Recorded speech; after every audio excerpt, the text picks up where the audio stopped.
nakalimutan mong expired na pala ang visa mo, don't let this happen to you or your team. In this tutorial, gagawa tayo ng automated Excel alert system para sa mga expiring passports and visas. No fancy software needed, Excel lang to. So perfect to para sa mga HR, admins o kahit OFWs na gusto ng peace of mind.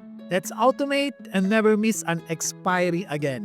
So naka-organize na yung ating data dito. Column A, yung mga pangalan ng expat. Column B, dito natin ilalagay yung visa expiry date. Sa column C, yung passport expiry date. Dito sa ating column D, yung days until visa expiry. At sa column E, yung days until passport expiry. Alert, dito sa column F, magdi-display dito yung expiring soon. Either visa or passport is expiring in the next 30 days. Dito sa visa expiry date at saka sa passport expiry date columns, siguraduhin natin na naka-date format ang mga to. Select natin, then go to home. Punta tayo dito sa number group, and click natin itong arrow na to. Click short date. So, naka-date format na siya. Okay?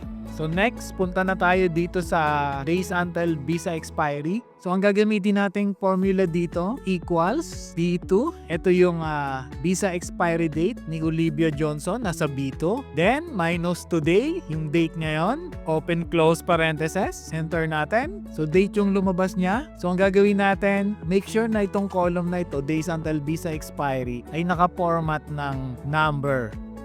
Tanggalin natin yung decimal point. So 20 days na lang yung natitira niya until visa expiry. Copy natin yung formula, double click itong small square na to, and automatically lumabas na yung days until visa expiry ng ating mga expat. Okay? Next, calculate naman natin yung days until passport expiry. So halos the same siya ng formula nitong days until visa expiry. So equals C2. Ito yung passport expiry date ni Olivia Johnson, nasa C2. Then minus today, open close parentheses, enter.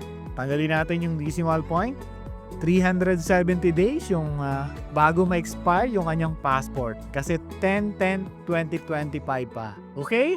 So copy the formula and that's it. Ang kasunod natin gagawin, mag-set up tayo ng conditional formatting dito sa visa expiry date. Select natin.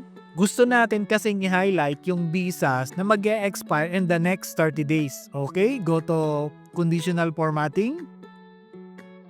Then new rules. Use a formula to determine which cells to format. Then dito sa format values, maglalagay tayo ng formula.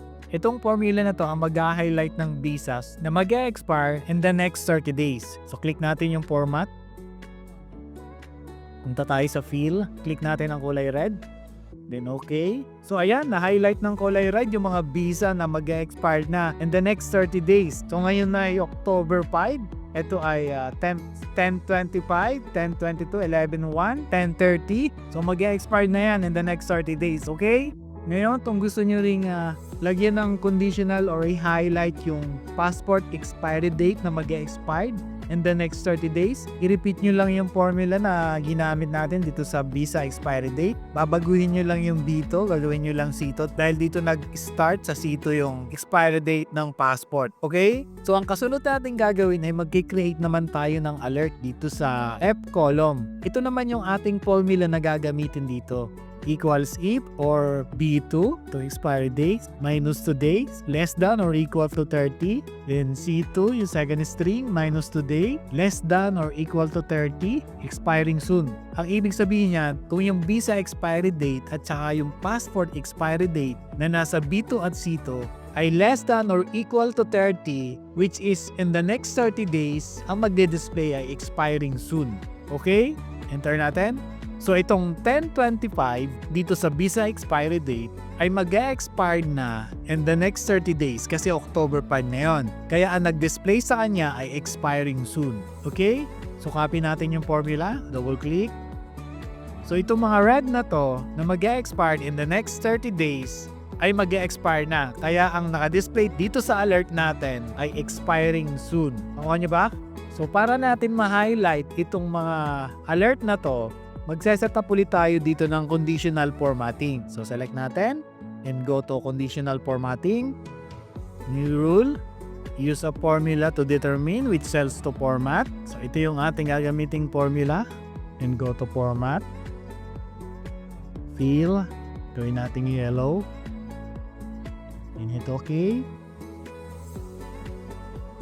And okay. Ayun, at na-highlight na yung mga alerts natin na expiring soon ng kulay yellow. So madali nyo siyang madidetermine kung ma-expire na or malapit na yung visa expiry date or passport expiry date. Okay? And that's it. Follow my Facebook page and subscribe to my YouTube channel for more tutorials, travel, and food adventures.